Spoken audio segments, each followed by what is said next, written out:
It's in this week's Chayenu, too. Oh, this Maamar, this discourse? Yeah, page 154, 155 on this week's Chayenu. Look at that. Amazing. Divine providence. All right, folks, welcome, formal welcome to part 3 of our Maamar Mondays. This is our look at the Chasidic Discourse, HaChodesh, which is all about the spiritual and mystical energy of Pesach, of Passover, and the month of Nisan. So, I want to quickly recap what we've done the last week or two. Maybe just focus on last week. Well, you know what? I'll do a quick recap on the first 2 weeks. This should take hopefully 2 to 3 minutes. There's a verse in Exodus that is a commandment from God to Moses, actually right before the Exodus, where God says, essentially, this month, the month of Nisan, is for you the first of months. It is for you the first of the months of the year, which sounds repetitive. It's the first of the months, and it's the first of the months of the year. Kind of sounds redundant. So one question is trying to understand why the repetition. There's another interesting note that's pointed out, which is it says this month is for you the first of the months of the year. What does it mean for you specifically, as opposed to for others? And then, of course, the question is, how is Nisan the first month anyway, if we know that Rosh Hashanah happens in Tishrei, and that seems to be the beginning of the Jewish calendar year? So how did Nisan become month 1, and what does that actually mean? Because the Torah calls this month the first month, Tishrei the 7th month. Who ever heard of changing your calendar year in the middle of the 7th month? What in the world is going on? How could Nisan be the first month and Tishrei the 7th month? It seems to defy all things that we know. So to really understand the essence of this of these points, in other words, to understand what is Nisan, what is Tishrei, what is first, what is 7th, what is the first of the months, what is the first of the months of the year, what does it mean that it's for you? To understand all of these dynamics, he asks another question.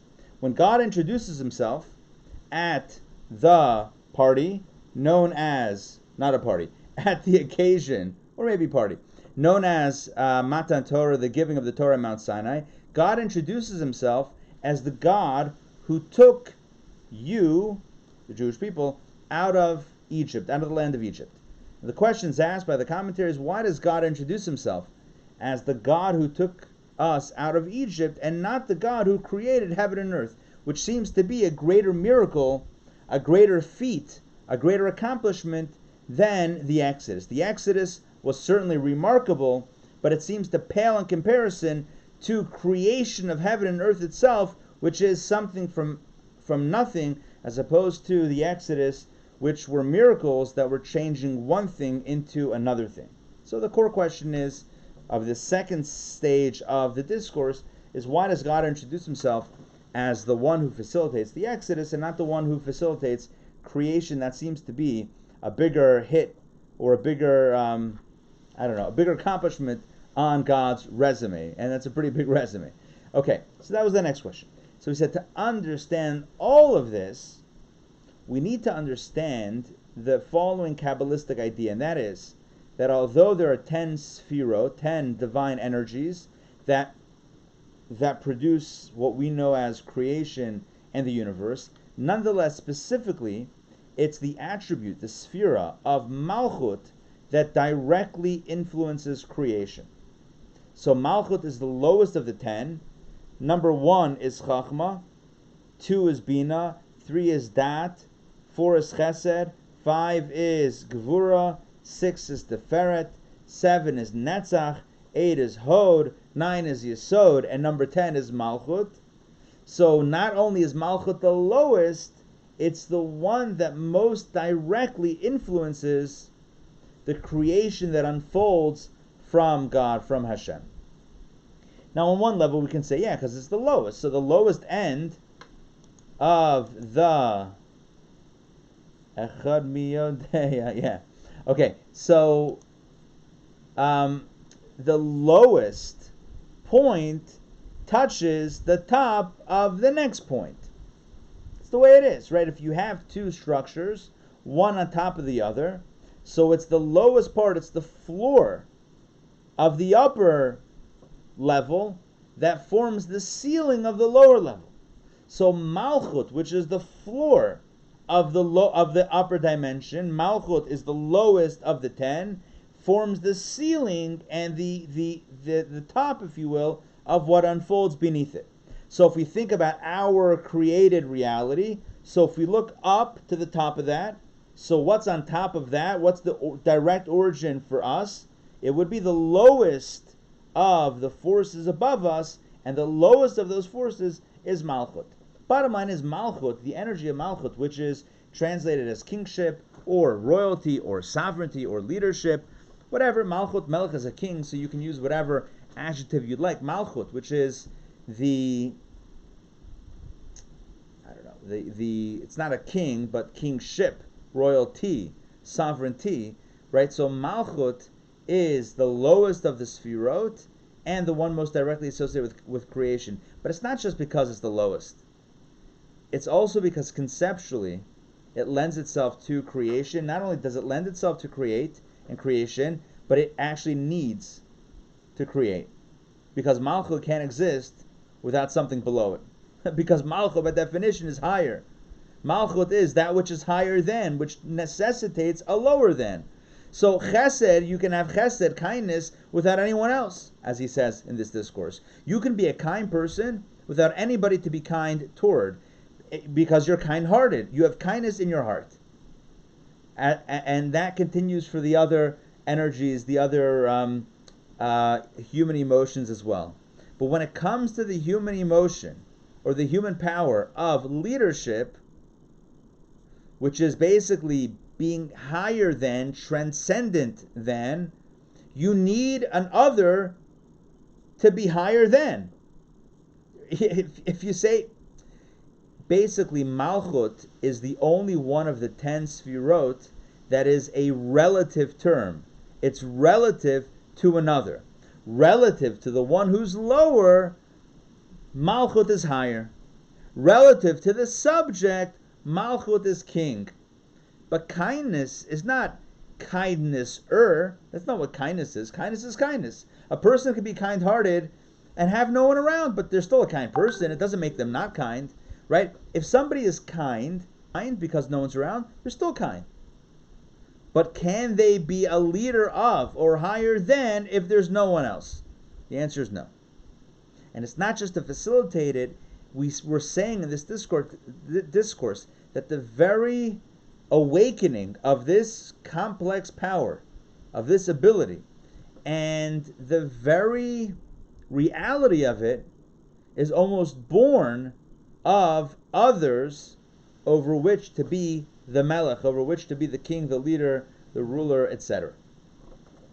So, to understand this, we continue in chapter 4. Okay, I'm going to make the text a little bit bigger, but let me just check in before we jump into the text and make sure that everybody is with me and is on the same page, not literally, but also figuratively.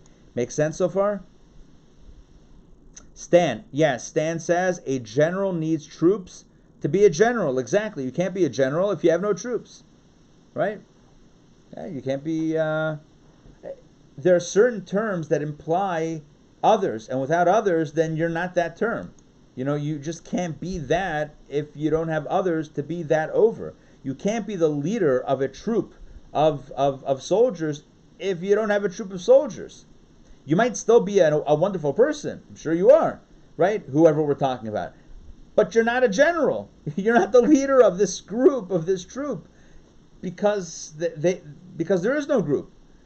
So Malchut, again, just to close the circuit, when we talk about God, and God having these 10 Sfirot as well, because God projects them, so it's a similar concept, which is that all of the other powers of God could exist without creation.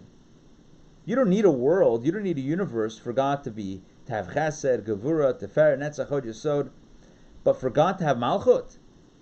Once God emanates Malchut, that triggers the necessity of a world, and that triggers a world over which to be the Melech, because you can't have one without the other. It's simultaneous to the emanation of the divine power of Malchut, simultaneous to that is the manifestation of a world over which to be the king. Okay, chapter 4. we're jumping right in. This is heavy stuff. The powers and hold on, I see a chat coming in. Is this similar to the concept of Malchut described in Kabbalat Shabbat, where in Kegavna, in the prayers after the Lichadodi? Yes. I need to remember what it says there, but probably similar. Although on Shabbat we say that Malchut and the worlds themselves experience an aliyah, an elevation. Whereas the rest of the week, the Shechina, the divine presence, which is associated with Malchut, it's all about, giving creation. It's invested in the world. On Shabbat, everything rises up. I'm pretty sure that Kegavna talks about Malchut, but also in the context of Malchut's elevation. But here we're talking about in the normative fashion where Malchut is forward-facing. Malchut is downward-facing, looking at the worlds. Okay, so let's jump right in. Chapter number 4. The powers and attributes of the soul exist in latent form as well. Latent, of course, means potential, right? So there's kinetic energy and potential energy, right? Did I get that right? Yeah. So the latency is the same thing as potential. It's in the language in Hebrew. It's koach versus poel. Koach is the potential, and poel is the actualization. So all of the powers of the soul exist in latent form as well. That is, even the revealed powers exist in latent form as well. It's not that here they are found, here they were. Rather, they exist in latent form as well. I love that line, here they were found, here they were, which has quotation marks around it. It's you can see the reference there in footnote 80. It's a reference to the Talmud. But somebody might think no, my soul powers don't exist in a hidden level. As soon as I need them, that's when they appear. No, they are manifest when you need them, but the potential is there. I'll give you an example with knowledge, right? So you know that 6 times 6 is 36. You know that information, right? You know that information. 6 times 6 is 36. But here's the trick. You weren't thinking of that until I told you that you know it. Not that I taught it to you, but you weren't thinking of it. So here's the question. Was it in your mind? Well, not in your, in your conscious thought, but it's in your head somewhere. It's not like you relearned 6 times 6 is 36. You know 6 times 6. You still knew 6 times 6 was 36, even when you weren't thinking about it. So that's an example, maybe not a perfect example, of the difference between a latent power and an actualized power in the context of intelligence. Latent intelligence or actualized intelligence in the form of an idea. You have an idea that you know, that's somewhere latent in your brain, and then you have the way it comes out in the forefront of your mind. So, when a person utilizes their various soul powers, they're not created in that moment. They existed prior, but in a hidden state. Rather, as we conclude this first paragraph of chapter 4, rather they exist in latent form as well. And then he continues, by this we are not referring to the hidden powers of the soul. The hidden powers of the soul, refers to the essence of each power and attribute. The idea that all powers and attributes exist in latent form is a separate concept aside from the concept of hidden powers. So we have two things. We have latent powers and hidden powers. Not the same thing. A latent power is a revealed power that's still sleeping. A hidden power is a core essence power that's much deeper than the stuff that we usually deal with. Does that make sense? Give an example. You ever read these stories where where there's a child that's trapped under a car, and a mother lifts the car to rescue the child? I don't believe that that's a latent power ready to, at a moment's notice, be called upon. I believe that's more along the lines of hidden powers. So, again, there are revealed powers that are as of now, not revealed. And then there are hidden powers that typically will not become revealed. Does that make sense? Say it one more time. There are revealed powers. In other words, powers and energies that you and I use on a regular basis. So they're revealed powers. But if you're not using it right now, it's considered to be latent. It's sleeping until you use it, and then it wakes up. It's kind of like your computer. When you don't use it for a few minutes, and the screen goes dark, and then you wiggle the mouse, right? Or you hit the space bar, and it pops back in. So the computer's on, right? It's on, but it's kind of sleeping, so it's latent. But then you have a different level, dimension of soul powers, and those are called the hidden powers. Those are really, really, really powerful energies. Deep, essential core soul energies that typically do not become revealed in a normative fashion. You and I don't live with those powers. That's like, we're not, but even when we're not using it, they're still ready to go. Does that make sense? Yes? I'm gonna assume that's a yes. Okay. And here too, the attribute of Malchut, which is the power of exaltedness, differs. I love that. That's actually a good translation. Exaltedness. Malchut, which is exaltedness, differs from all of the other attributes and powers. Although it too is only an attribute and power, not the essence of the soul. It's not an essence power. It's an attribute of the soul, power of the soul. Nevertheless, it differs from the other powers, the other 9 powers and attributes. All of the other attributes exist in their latent state, in a latency that is disposed to revelation.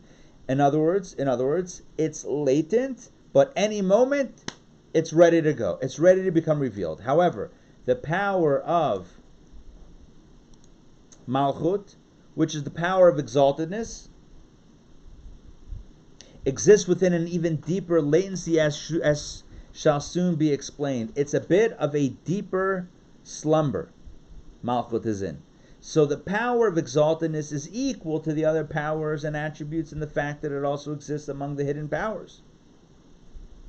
When we say that it differs from the other powers, in that its latency is a deeper one, we are not referring to its hidden power. We're referring to as it exists. We are referring to it as it exists in latent form prior to its revelation.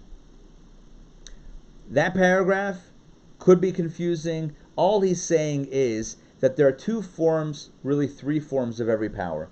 There's the power as it's being implemented or actualized. There's the power before it's actualized, and then there's the power in its essence core state. Malchut is equal to the other powers in its essence core state. It has an essence state. All the other powers have an essence state. And on that level, Malchut is just like all the other 9 powers. The distinction lies in that middle level and the first level, in the level of latency. Not in the hidden power, but in the latent state of the revealed power. It's fundamentally different in that latency. There's a difference between a hidden power. He still continues with this. There's a difference between a hidden power and a latent form of power. The latter refers to a latency that precedes revelation. For every revelation is preceded by a state of latency, and it is to this latency that we refer when we talk about the latent form of a power. The hidden power, by contrast, refers to the essence of the power. The hidden power is not disposed to revelation through straightforward means. Again, this is what I said before. You can have an ability that right now you're not using. Like you can pick up a book. Yeah, you can pick up this book. But until you're holding it in your hand, you're not necessarily using the muscles that you need to pick up the book. But the muscles are ready to go. But what about lifting up the car? That's not ready to go. That you really need to dig deep to bring that onto the open. That would be, in my example, my imperfect example, an example of a hidden state of a power, not a latent state of a power. So we have revealed powers, latent state of the revealed powers, and then you have hidden powers, and that's a different category. Let's do the next paragraph. So when we say that the attribute of exaltedness, Malchut, differs from the other attributes, we are referring to its state of latency that precedes revelation. For all attributes exist in a latent form that is disposed to revelation, and the same is true of the attribute of Malchut, which is the power of exaltedness. It too exists in a latent form that precedes and is disposed, on some level, to revelation. But its latency is of another sort. It has a completely different style of latency, as we'll see right now. The example that he's going to bring is the coal and the flint. I believe I shared this last week at the end of the class, but let's do it inside. It is known that there are two kinds of latency. Number one, where the latent element is in existence. And number two, where the latent element is not in existence. I know what you're thinking. So why is it latent if it's not in existence? You'll see soon what that means. Although both are forms of latency, they nonetheless differ in their very essence and therefore differ in their character and properties. Two forms of latency. Again, I'm kind of speeding through this because he's about to bring an example that is going to clarify everything. To explain, an apparent entity and a hidden entity are distinct realities, each one possessing its own character and properties. So you have things that are revealed and things that are hidden, and each one is a different type of being. Each one is a different category of being. Take fire, for example. There are two types of fire. And while both types are equally fire, they differ in their latency that precedes revelation. Let us use the example of the fire of coal and the fire of flint, right? Flint stone. Both fires are of the same sort. There's no difference between the fire that emerges from a coal and the fire that emerges from flint.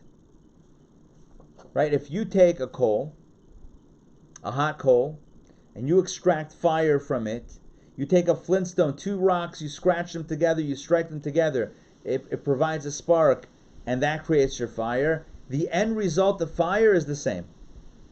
But this sameness, he says, that's the revealed state. At that point, revealed fire, there's no difference between the fire of the coal and the fire of the flint. Are you with me on this? Fire that comes from a hot coal, fire that comes from a flintstone, doesn't matter how it came about. The bottom line is the fire it produces is equivalent. There is no qualitative distinction between a fire that comes from a hot coal and the fire that comes from a flintstone. It's the same fire. There's no DNA difference. There's no distinction between those two fires. But, third paragraph, but they differ dramatically in their latent state. In their revealed state, they're the same. They're identical. Fire is fire. But in their latent state, there is a dramatic difference. The fire of a coal, even in its latent state, is an apparent entity.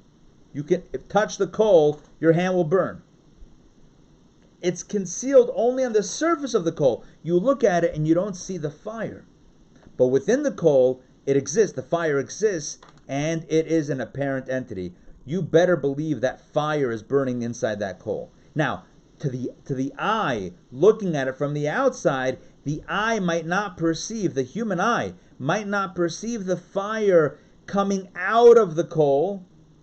So, on a revealed level to the eye, you might not see the fire, but inside, which now we're calling the latent state, the potential state of fire, inside, there's actual potential fire and it's burning on the inside.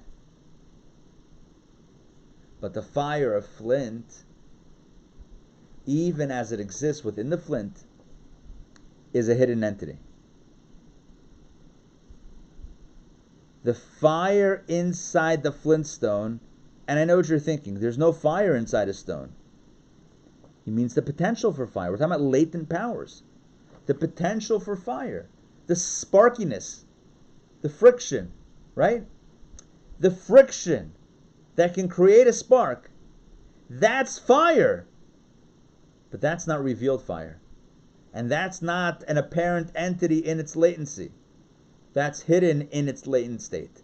The fire, in fact, does exist, for it has already been created. It's not as if it only comes into existence when the fire is derived from the flint. If that were the case, it would be called a creation of fire, not a revelation of fire. The extraction of fire from the flint is the revelation of the concealed, not a creation from nothing, since the fire has already been created and is already in existence. Nevertheless, the fire of flint, even in its latent state, is a hidden entity. There is the potential for fire inside that stone. that stone contains the power to create fire. How do I know this? Because it can create fire. That's how I know this.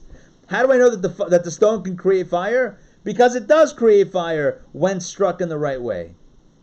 Ask any Boy Scout, right? If you know how to take that stone and strike it the right way, you will produce a fire. You know what a better example is? I can't say better, but maybe a more relatable example is the difference between a hot coal and the match, an unlit match. Take a match out of a matchbox. I have one actually next to me, or near me. Take a match out of a matchbox. Yeah? So it's a piece of, let's say it's one of those big ones, right? A piece of wood, like a stick, and then that little thing at the top, at the head, right? Yes, a match. We're talking about matches, right? We're all on the same page?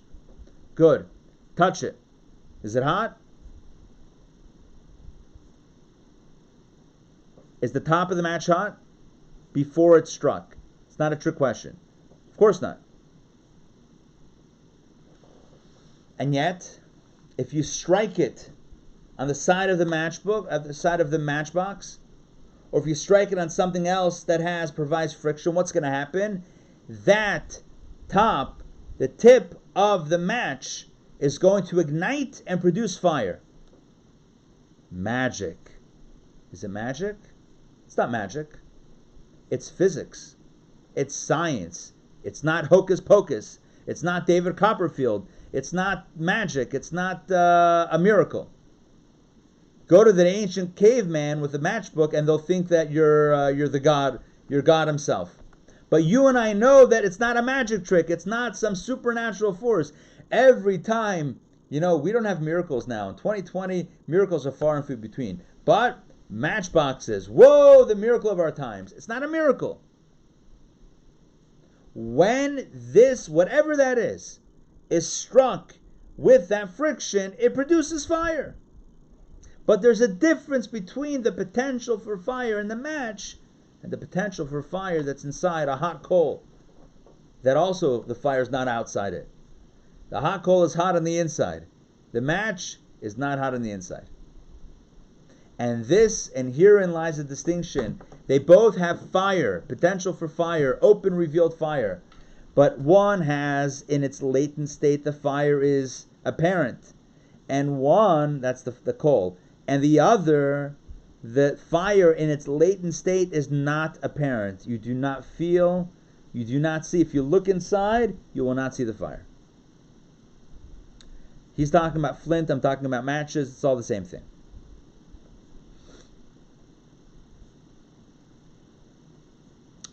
Nevertheless, the last sentence, nevertheless, the fire of flint, even in its latent state, is a hidden entity. In other words, it still is disposed on some level to revelation.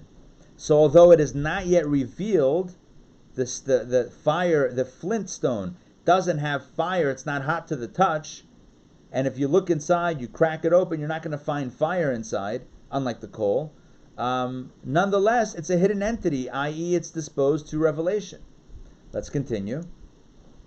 The fire of coal, here he draws another distinction. The fire of coal, because it's an apparent entity in its latent state, it therefore emerges on its own and with ease.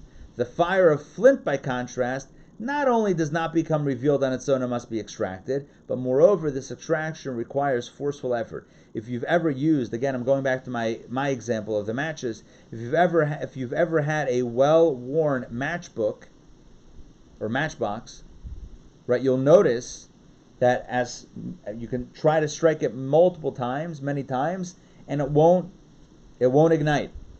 Why?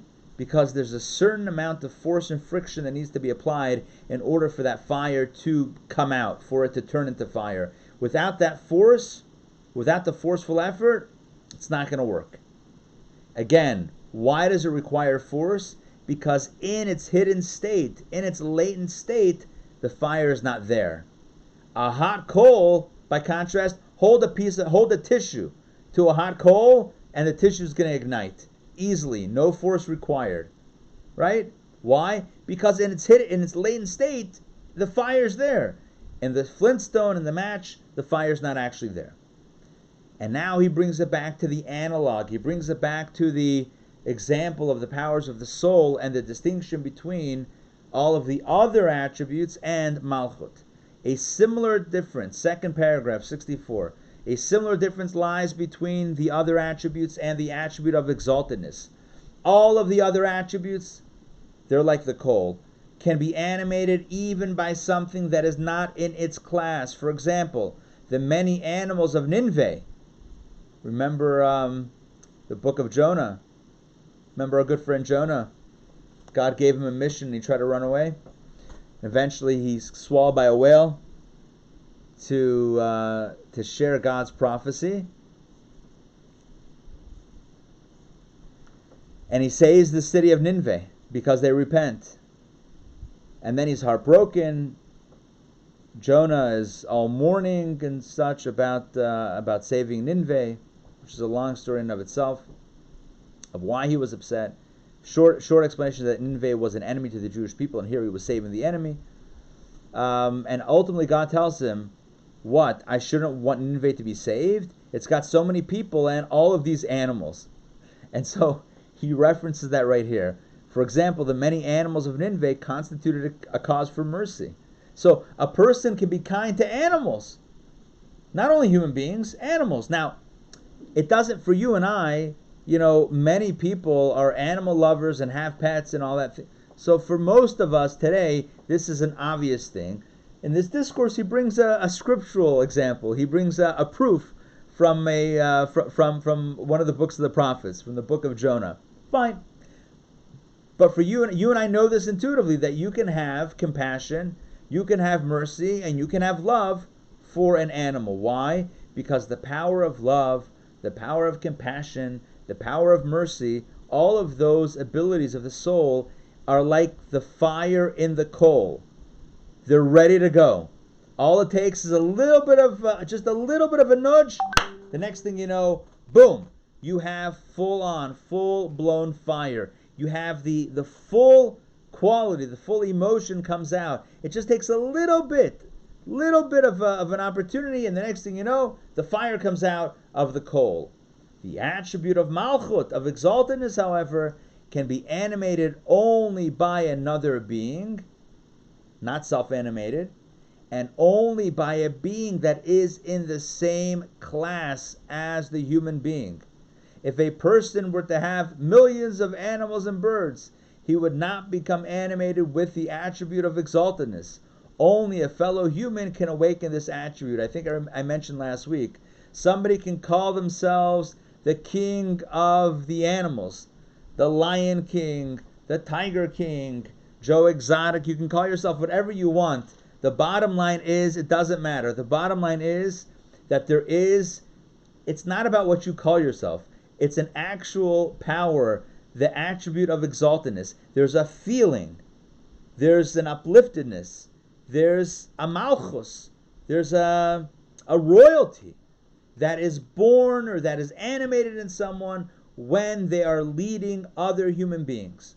A person can have millions of animals and birds in their care and can love them, have compassion upon them, have mercy upon them, all of the other attributes. But malchut, exaltedness, not going to be present. That is like the flintstone. That's like the match. It takes a specific force, a specific pressure, a specific catalyst to bring that latent power into revelation.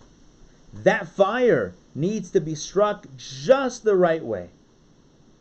So to recap, you should know these are very, very important concepts in Kabbalah. You're getting a very, very important primer in the soul powers and in the sphirot, and learning the distinction between the first 9 and Malchut. The first 9 are all attributes that can be self-induced. You can stir your own chesed. your own gevura, your own teferet, rachmanis. You can stir, you can evoke your own feelings, or it could be stirred by other creatures other than human beings, because it's ready to go. It's like the coal, the hot coal. The fire's inside. It's ready to go. It's self-induced. All you need is a little bit of a piece of paper nearby. Doesn't matter what it is, and it becomes fully animated. When it comes to Malchut, however, Malchut is fundamentally different, as we've been discussing in the last few chapters. Malchut is exaltedness, it's royalty, it's sovereignty, it's leadership. It's a different feeling. You can't fake it. A person can call themselves a leader, it doesn't make a difference. It's something that's born of others in a very specific fashion. It's driven through by a very specific catalyst. And that catalyst has to be, it can't be self-induced, it has to be another person in your class of existence, i.e. another human being, and done the right way. Just like you can't take a piece of paper and strike a flintstone and hope that it's going to catch fire. It's not going to work. That'll work for the coal, but not for the flint. You need something sharp, you need something hard, you need something that matches, all puns intended, the hardness of that thing that can produce the spark. Just like a matchbook, just like a match. Right? If you strike a match against a cotton ball, it ain't gonna work. It's not gonna work. It has to be hard. It has to be of a similar feel. Same thing is true with Malchut. Now, let's continue. Any questions before we move on to chapter number 5? Questions, comments, clarifications? One comment or one question is I know I've heard Rabbi Schusterman say that about a Rebbe has to be born, cannot be developed, whatever.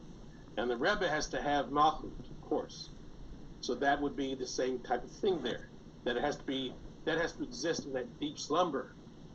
Yeah, there has to be a potential, but nonetheless, for the potential to be brought out, it requires something to bring it out. It still needs a catalyst. But you're right. You have to have that quality inside, but then it has to be brought out at the same time. You're right. It requires both. Okay. Now this is where it gets really interesting, chapter 5. Because now that we understand how this works in the human body, or in the human soul, now let's talk about God. The above, chapter 5, the above serves as an analogy for the supernal realm. All of the supernal attributes are revelations of the blessed infinite light. They come into being because of the infinite light, not because of the worlds, and not as a response to human instigation. They are self-induced. All of the other sphirot are self-generated. God generates them, God produces them, God manifests them. And although the attributes relate to the worlds, as the verse says, O God, remember your mercies and your kindnesses, for they are me'olam. Zachar rachamecha v'chasadecha ki me'olam hema. They are me'olam, they are eternal, implying that mercies and kindnesses relate to the worlds, olamot. The word olam can mean eternal, and it can also mean worlds, or world. So when we talk about God's mercies and kindnesses that are everlasting, it also means that they relate to the worlds, the created worlds. So although that's the case, this is true only in the sense that the attributes are on a level, the divine attributes, are on a level that relates to the worlds. For the levels beyond the attributes do not relate to the worlds, whereas the attributes, which are the 10 sphirot, are on a level that does relate to the worlds. But this does not mean that the attributes are for the worlds. Indeed, the attributes are revelations that come into being because of the infinite light. It is just that they are also on a level that relates to the worlds. I'll give you an example. Let's say, you ever see a person talking to themselves? Oh, I'm sorry. Did I say that out loud? Yeah. I was talking to myself. I'm joking. Right, you ever see a person, it works better when your mics are, thank the you. Rabbi giving us Huh? sermon. Oh gosh, A yes. rabbi delivering a sermon. Yes. Talking about examples of people talking to themselves. Yes. So, right, imagine, so you can speak to someone, which means that the only reason why you're talking is because you want to share something with someone else. But sometimes you're talking for yourself. Sometimes you're talking because you want to express something, or you want to hear something, you want to see how it sounds, whatever it is. Now, it could be that someone else is listening, but it's not for them.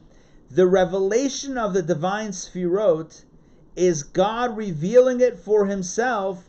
It's just that the worlds are also listening in.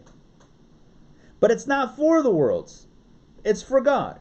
It's God is speaking to himself, and the worlds are listening in. Indeed, let me show you where we're up to. We're up to this sentence, indeed.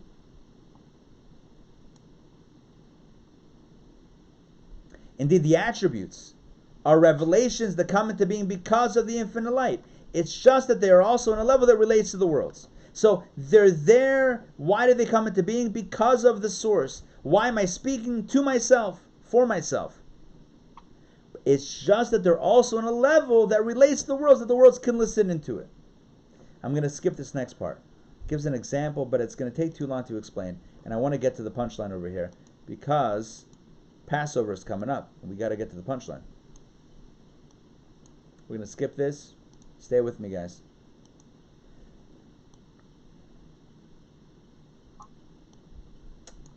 And so, right here, supernal attributes. And so it is with the supernal attributes. They are revelations from the infinite light because of the infinite light. They are self-generated. Self-generated. Although they are on a level that relates to the worlds, they do not exist for the worlds. They were not generated for the worlds. They were generated for self. But they also relate to the worlds. Not so. That's true of the other 9 Sfirot. But number 10, Malchut, is different. Not so in the case of the attribute of Malchut.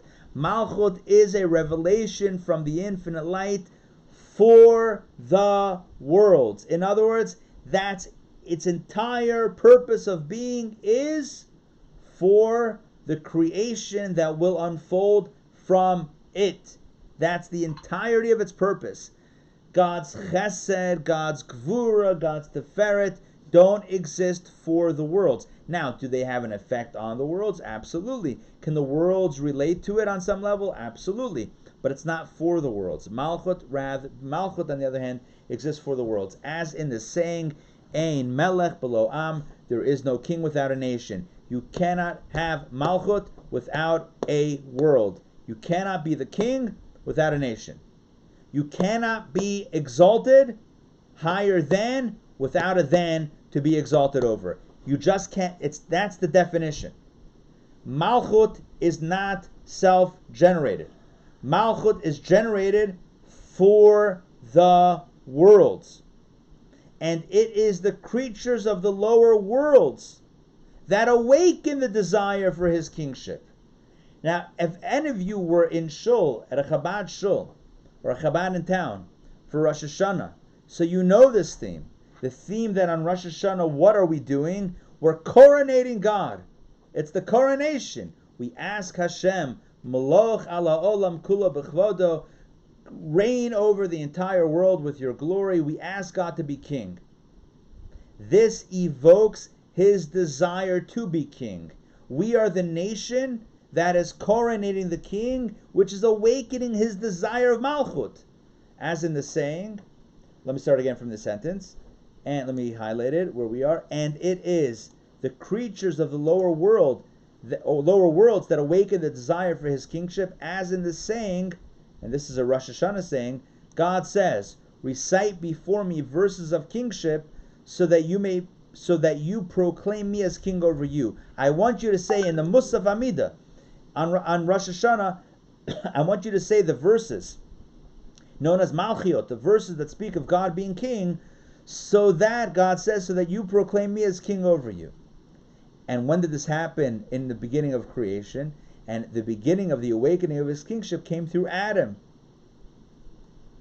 first human being, who accepted the kingship of heaven and said, Hashem Malach, God has reigned.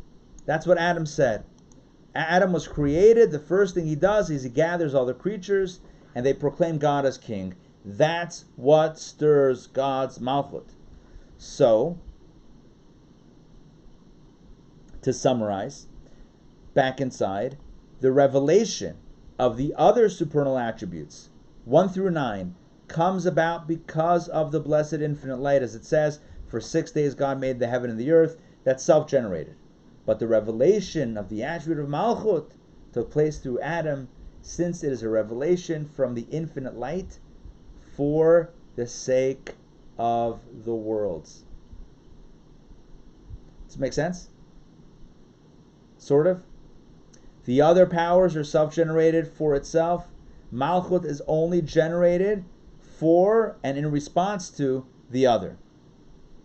Malchut, this will blow you away, this next piece. Malchut is therefore called name. What is name in Hebrew? Shem. Malchut is related, Shem, not like S-H-A-M-E, but Shin Mem. Malchut is therefore called name, as in the saying, his name was proclaimed king over them. What's the connection between Malchut and a name? For just as the general purpose of a name is for the sake of another person, likewise, Malchut, the sphere of Malchut, is also a revelation that occurs for the sake of the worlds. Think about it. Do you need a name for yourself? You don't need a name.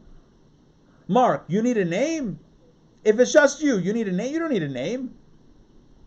To you, you're I. I hope that makes sense, right? To you, okay, let me speak about myself. For myself, to myself, I am I. I don't need a name. A name is a handle that's convenient for others to identify me. I don't need a name to identify myself, right? I have a name. It's called me. I. I don't need a name. It's me. You. I need a name for you. God didn't need Malchut for himself. God needed Malchut for us. Malchut exists for the sake of the worlds. That's why Malchut is called name. So what's the point? The point is that Malchut is the lowest of the Sfirot, and the only one, it's number 10, it's the lowest, and it's the only one that exists solely for the sake of the other, i.e. the lower creations, and it exists solely in response to being called by the other. And what's the point of that? Well, that's where we get our energy from. We get our energy, or the world was created through primarily the energy of Malchut, which means that flowing through the universe is a divine energy from the level of Malchut, which is, as we just said, the lowest of the 10 energies, the lowest of the 10 Sfirot. So in a very real way, what happened at the beginning of creation was that God invested his Malchut energy into creating this world. And that's amazing for us, but for him, divine expression of divine manifestation. It's the lowest and the most basic for him, for God. For us, it means the world, literally. For God, it's the lowest. It's like an afterthought. Not an afterthought, but it's the lowest. The energy of creation, therefore, is Elokim.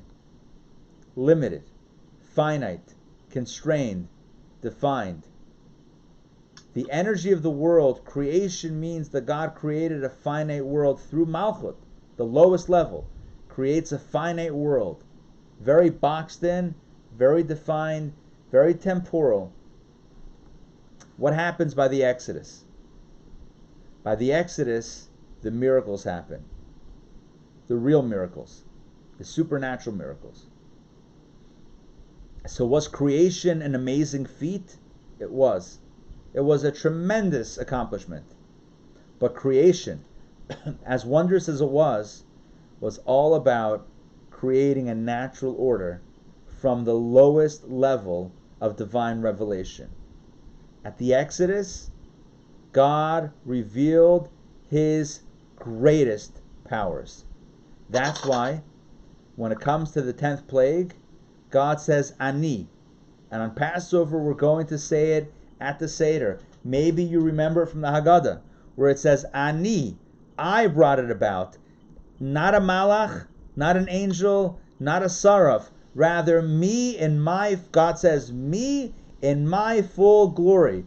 The Exodus comes through a revelation of the divine essence light. Not the lowest light, the Malchut light, the essence light. Now we have a tale of two lights. There's the light of creation and the light of redemption. By the way, the discourse that we're studying is called Creation and Redemption. Creation and redemption. There's an energy of creation and an energy of redemption. The energy of creation is Malchut, the lowest. The energy of redemption, Exodus, is the highest, the greatest, the most transcendent. Therefore, standing at Mount Sinai, as the Jewish people were, standing at Mount Sinai, God speaks to the people, and God says, Anochi, Hashem, Elokecha, I am the Lord your God, Asher, that. What did I do? God says, I, not Malchut. What did Malchut do? Created the worlds. But God says, what did I do? The I that's beyond the name. The name is Malchut. The I, the Anochi, the I that's beyond the name. What did I do? I brought about the Exodus. Remember, the Exodus represents transcendent divine energy. Miraculous divine energy that is essential. That is, when I say essential, I don't mean necessary. I mean from the divine essence. Creation represents God's lower manifestation of light and energy. And so at Mount Sinai, God does not say that I created heaven and earth, because that would mean that God is saying that, who am I? I'm this low-level energy. That's not what God is. That's not the I of God. The I of God, Anochi, the I am God. Who is the I of God? That's the God, that's the force that brought about the Exodus, which is from the essence of the divine power. Breaking the order, breaking the Seder. Yes, the divine revelation at the Exodus broke the normal Seder. Yes, I love that. Broke the Seder, broke the order that got established at creation. And that's why suddenly the months shift. Whereas up until the Exodus, month number 1 was the creation month, the month of Tishrei, Rosh Hashanah, creation of the world. Comes along Exodus, comes along Passover, and Passover says, folks, we have a new number 1. There's a new count starting now. Yeah, that's number 1. Tishrei, Rosh Hashanah is number 1 for low-level energy, low-level divine light, Malchut light. Yeah, when did Malchut start shining into the world? Rosh Hashanah. But when did God's full, unmeasurable, infinite light burst through all of this barrier separating God's essence in the world? When did it finally pierce the universe and first make its presence felt? That happened in the year 2448 from creation, on the 15th day of Nisan, at the moment of the Exodus. That's when God's essence pierced the curtain and came through. That's when we saw the wizard in the wizard's full glory. Not the lowest energy manifestation, kind of like the lowest, representative of God. God himself was revealed by the Exodus. And that's why at the Revelation at Sinai, God says, who am I? I'm the one who took you out of Egypt. That's that high level. And that's why it becomes the first month. It switches. The first month used to be Tishrei, Rosh Hashanah. Now it's Nisan, because now we have a new count of what it means 1. If you're counting the first month of nature, the natural order, the natural Seder of things, Tishrei. If you're counting the first of the supernatural order, then guess what? Nisan is your number 1.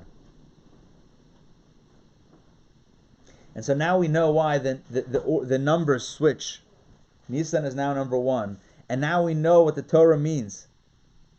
Now we know what God means when He says, HaChodesh Hazeh Lachem Rosh Chadashim. This month is now the first of the months. It's now the first. It used to be 7. But now we have a new metric. It's the new math. It's no longer the number 7 to creation. It's number 1 to redemption. It's the first time that God's essence light pierced the universe. And then the verse continues. Rishon hu lachem lechadshe hashana, and that changes everything. It's not a redundant repetition. It's not restating what he just said. This is the first of the months. It is for you the first of the months of the year. Even in the annual cycle, starting from Tishrei, the cycle of not redemption, the cycle of creation, which is symbolic of Malchut, which is symbolic of the natural Seder, the natural order of things, even within nature. God says, you have the power of the month of Nisan. It is for you the first of the months of the year. Not just the first of the months, but it's the first of the months of the year. Even within the year, even within nature, you've been granted the gift to rise above. The gift to discover an infinite light within the finite. On a very simple level. That means that you and I should never look at ourselves as trapped by something of the natural universe, trapped by the restrictions that otherwise could hold us back, but rather we have been gifted with the ability to look at a challenge and realize that it doesn't truly have a hold over us, that we can accomplish, we can break through, and we can defy all odds. Just look at Jewish history. It doesn't make sense. It doesn't make sense how we've survived throughout all of these years, all of the trials and tribulations. It doesn't make sense. Based on the natural order of things, based on a Tishrei schematic, we don't belong. We shouldn't be here.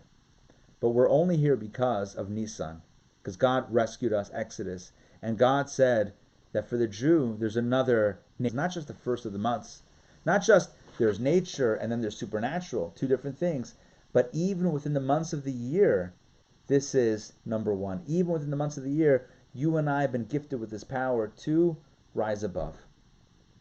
And that's how the discourse ends.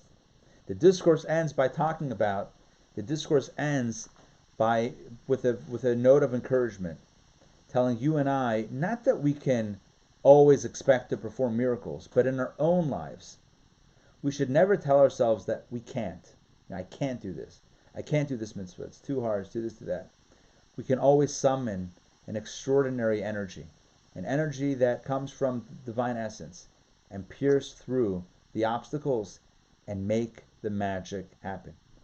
And this is what we're doing on Passover every year, right? We sit down, we have our matzah, we have our wine, we have our mar, and we integrate the supernatural within the natural order. That's the greatest gift that we can have. Not just the ability to experience the miraculous, but to experience the miraculous within the everyday, within the natural order. That's the formal conclusion of the discourse. That's how it ends, but let's open up to questions or comments. I had to really kind of summarize the last 4 chapters of this discourse so that we could kind of wrap it up before the holiday. Any questions? Let me look at the chat and see what's going on.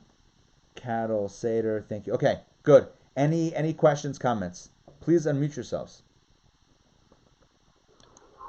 First of all, I'm very glad that you summarized it because it's so thick that I'm not sure that I would have understood what this all is saying without your summary. My pleasure. Did you understand what I said about how it ends? By basically saying that there's 2 systems. There's the natural system and the supernatural system, nature and the miraculous. But the whole point of the Torah is telling us that even within nature, we can sometimes find and summon some supernatural force, even within nature.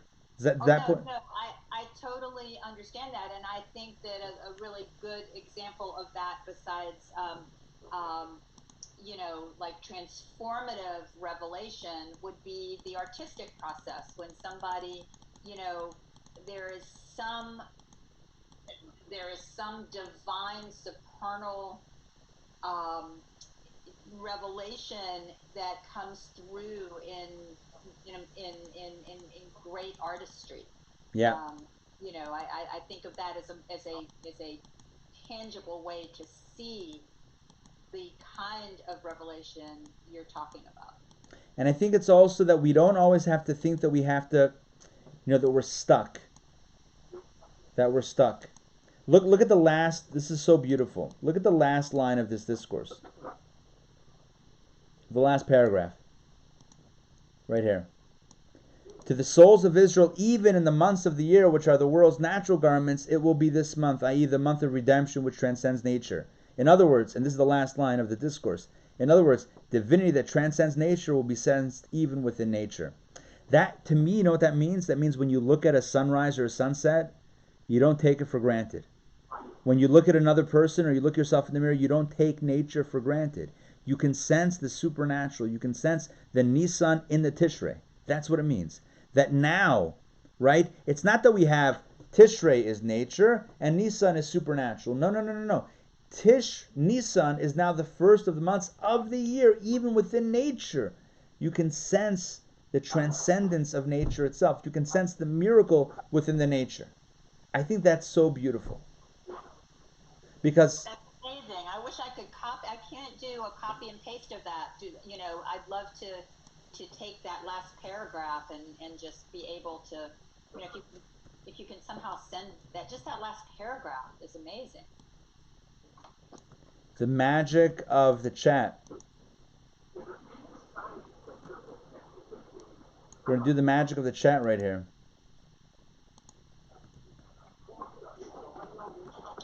You can. That came out a little bit weird. Yeah, if you are on your phone, you can do a copy, take a picture of the screen. Or do a screenshot. But you're going to put a sofer out of work. Who's got the mashka? You're going to put a sofer out of work if you do that. I can do it for you. Who's got the mashka?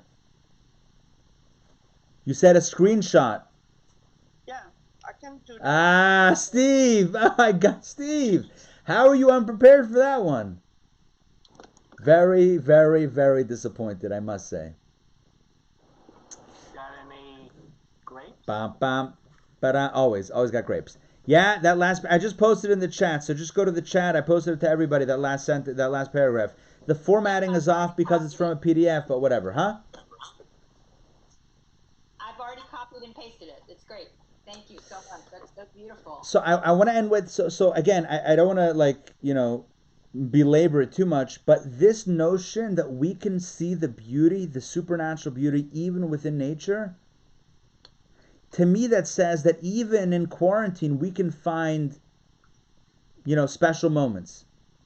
Even in the times that seem limited, we can find tremendous potential. That's what it means. It means that we're never stuck in the spaces of being stuck.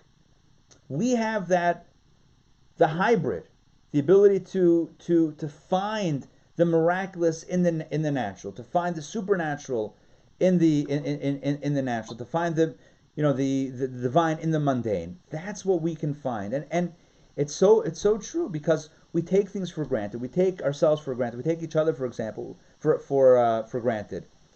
And the message here is: see the beauty, see the miracle, see the transcendence, see the divine. It's not just because it is, and we're not just stuck because we are. We're living a miracle right now, on some level. I listened to Rabbi Manis Friedman last night. He did from bringing online for the Rebbe's birthday. I tried to get it. It was stuck. It was frozen. It was tough. But the short version was, I'll save you an hour and a half. First of all, it was very sweet to see his son in Cleveland, who organized it, call him Todd. Nice. That was nice. To see an adult man called Todd, and he called his father Tom. And I remember one thing, my father, I probably was in high school and I was like, and my father said to me, "You're never too old to hug and kiss your father." Nice. That was, and that was manifest last night. But the short version of the bringing was, this is not a limitation. This is a gift from Hashem that we have an opportunity to educate our kids about family history, to spend time with our significant others, and Right. really get to know them. He said, troubled relationships, some of the most difficult relationships that he counsels, were improving in an amazing way, in a supernatural way, in an explainable way, because people were able to see the gifts of everyone in their household and the specialness of everyone in their household. And so to think of this as, and now my words, to think of this as constraints and limitations, his words, as opposed to an opportunity to grow, he said this is an amazing gift. And that, Right. as David was saying, the whole Seder, the natural order of things, has to change as a result of this, that we cannot go back Right. to Beautiful. the way it was before. Very well But in said. a positive way. Excellent. So, Excellent. And I think it's important to remember we have 1, 2, and 3. Right? 1 is creation, 2 is redemption, but the whole point of the Maamar, the whole point of the discourse is 3.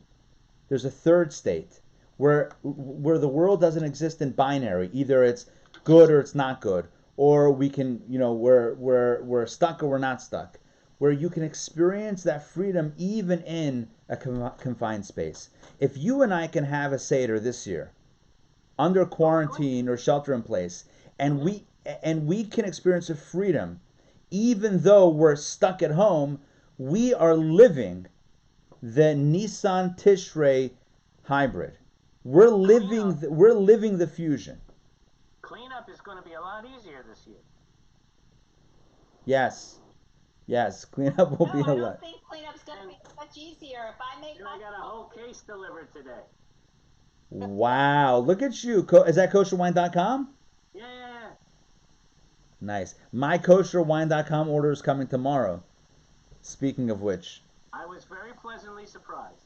Yeah, you order wine, no taxes, free shipping. I don't know who's running that racket. It's fantastic. Boom. And it's just going to be me and hopefully my son. So who knows? That's And it. If not, it's me and Walter. And you had to order a whole case, so that's a lot of I wine. didn't have to, but I chose to. Well, it's free shipping on a case. You have to order in multiples of 12 to get the free shipping. It's Whatever. a Jewish business. You got to help them out. That's huh? it. That's So, it. I don't know if the cleanup's any better, because if I make matzo ball soup, I make it for 1 or 21. It's no different. It's just as messy. That I is have true. the That's 30 actually version true. pot. That I is have true. the 30-person version pot downstairs in the refrigerator. So yep. Well, Ready to look tomorrow. I am certainly going to miss the opportunity to see, to host a community Seder and a big Seder with lots of guests, from, either family and friends, whatever, family and friends. It's going to be different. The goal is to bring in the supernatural the goal is to bring the infinite into the confined spaces. So that's our homework. That's going to be our homework for this year. I would like to know what time you're planning to open the door for Eliyahu, the prophet, Hanavi, and we'll show up at the door. We won't come in.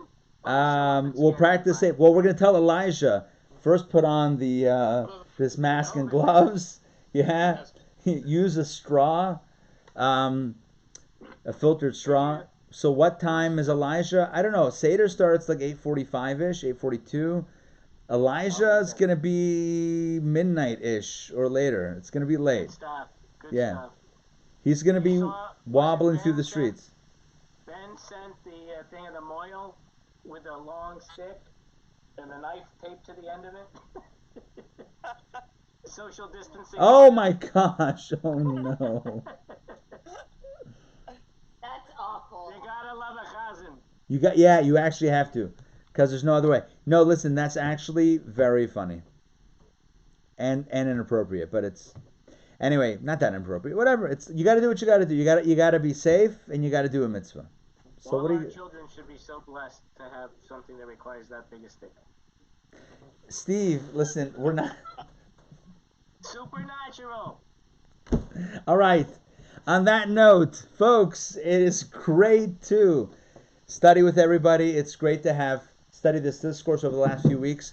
Oh, next week we are off Maamar Mondays. We're off for Passover. Some of the other daily classes we'll continue to do, like the noontime class, I think we're going straight through. But some of the evening classes, we're going to be off for the holidays and then pick it up right afterwards. Hopefully, soon, we'll be back in person.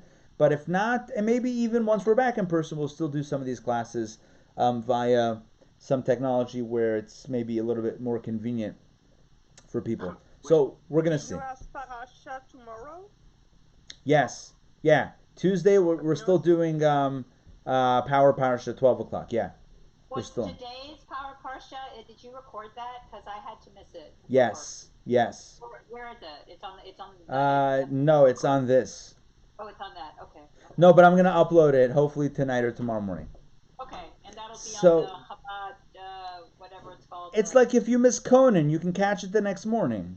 That's true. Right? Or whoever is on late night nowadays. Jimmy Fallon or whatever these. Right? If you missed it, you just catch it the next day. You're good to go. It's not so stale. All right. Mark, David, I'm catching up to you. Wow. Gesundheit. Amen. You feed it. All right. Good, everybody. It's great to see you all. Chag Kosher v'Sameach. Have a wonderful Pesach. Remember, the energy is supernatural, but also even in the natural. All right. Amen. Signing off for tonight. Beautiful. We'll see y'all soon. Rabbi. Chag Sameach. We'll see you